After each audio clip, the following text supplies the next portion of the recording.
அனைவருக்கும் வணக்கம். என் லைஃப்பில் இந்த மாதிரி ஒரு பெயின்ஃபுல்லான ஒரு சுச்சுவேஷனை நான் ஃபேஸ் பண்ணதே கிடையாது.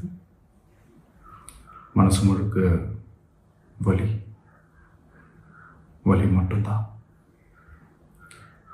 இந்த சுற்றுப்பயணத்தில் என்னென்ன மக்கள் பார்க்க வராங்க, அதுக்கு ஒரே ஒரு காரணம் தான் அவங்க என் மேலே வச்சிருக்கிற அன்பும் பாசம். அந்த அன்புக்கும் பாசத்துக்கும் நான் எப்பவும் கடமைப்பட்டிருக்கிறேன். அதனால தான் இந்த சுற்றுப்பயணத்தில் மற்ற எல்லா விஷயங்களையும் தாண்டி மக்களுடைய சேஃப்டி, அதில் எந்த காம்ப்ரமைஸும் பண்ணிடக்கூடாதுன்றதுக்காக தான் அது என் மனசில் ரொம்ப ஆழமாக இருக்கும் அந்த எண்ணம். அதனால தான் இந்த அரசியல் காரணங்கள் எல்லாத்தையும் தவிர்த்துட்டு ஒதுக்கி வச்சுட்டு மக்களுடைய சேஃப்டி மட்டும் மைண்டில் வச்சுக்கிட்டு அதுக்கான இடங்களை சூஸ் பண்ணுறது, அதுக்கான இடங்களை பார்த்து பெர்மிஷன் கேட்குறது, போலீஸ் டிபார்ட்மெண்ட்டில் அதை ரிக்வெஸ்ட் பண்ணி கேட்போம். ஆனால் நடக்கக்கூடாதது நடந்துருச்சு. நானும் மனுஷன் தானே. அந்த நேரத்தில் அத்தனை பேர் பாதிக்கப்பட்டு இருக்கும்போது எப்படி அந்த ஊரை விட்டுட்டு என்னால் கிளம்பி வர முடியும்? நான் திரும்ப அங்கே போகணும்னு இருந்துச்சுன்னா அதை ஒரு காரணம் காட்டி அங்கே வேறு சில பதட்டமான சுச்சுவேஷன்ஸ், வேறு சில அசம்பாவிதங்கள் அந்த மாதிரி எதுவும் நடந்துடக்கூடாதுன்றதுக்காக தான் நாங்கள் அவாய்ட் பண்ணோம். இந்த நேரத்தில் சொந்தங்களை இழந்து தவிக்கிற அத்தனை குடும்பங்களுக்கும் என்னுடைய ஆழ்ந்த இரங்கலை தெரிவிச்சுக்கிறேன். எனக்கு தெரியும், என்ன சொன்னாலும் இது ஈடையாகாதுன்னு எனக்கு தெரியும்.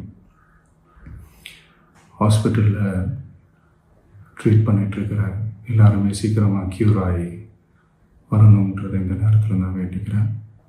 கூடிய சீக்கிரமே உங்கள் எல்லாரையும் நான் சந்திக்கிறேன். இந்த நேரத்தில் எங்களுடைய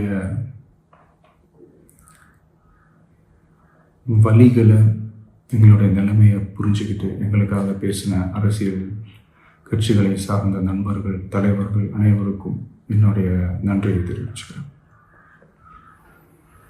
கிட்டத்தட்ட ஒரு 5 மாவட்டத்துக்கு பிரச்சாரத்துக்கு போனோம்.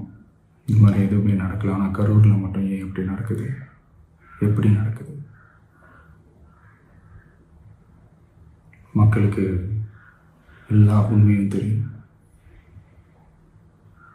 மக்கள் எல்லாத்தையும் பார்த்துக்கிட்டு இருக்கிறாங்க. கரூரை சேர்ந்த அந்த மக்கள் அந்த உண்மையெல்லாம் வெளியில் சொல்லும்போது எனக்கு கடவுளே நேரில் வந்து இறங்கி அந்த உண்மைகள்லாம் சொல்கிற மாதிரி எனக்கு தோணுச்சு.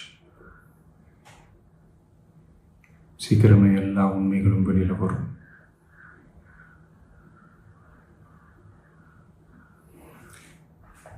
எங்களுக்கு தரப்பட்ட இடத்துல நாங்கள் போய் அந்த ஸ்பாட்டில் நின்று நாங்கள் பேசிட்டு வந்தோம். அதை தாண்டி எந்த தவறும் எங்கள் சைடில் நாங்கள் எதுவுமே செய்யலை.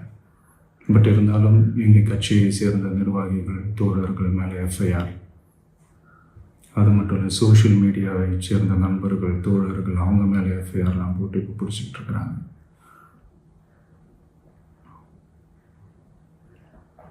சிஎம் சார், உங்களுக்கு ஏதாவது இந்த பழி வாங்கணும் அப்படின்ற எண்ணம் ஏதாவது இருந்துச்சுன்னா என்ன வேணாலும் பண்ணுங்க. அவங்க மேலே கை வைக்காதீங்க. நான் ஒன்று வீட்டில் இருப்பேன், இல்லை நான் ஆஃபீஸில் இருப்பேன். என்ன வேணாலும் செய்யுங்க. நண்பர்களே, தோழர்களே, நம்மளுடைய அரசியல் பயணம் இன்னும் ஸ்ட்ராங்காக, இன்னும் தைரியத்தோட கண்டினியூ ஆகும்.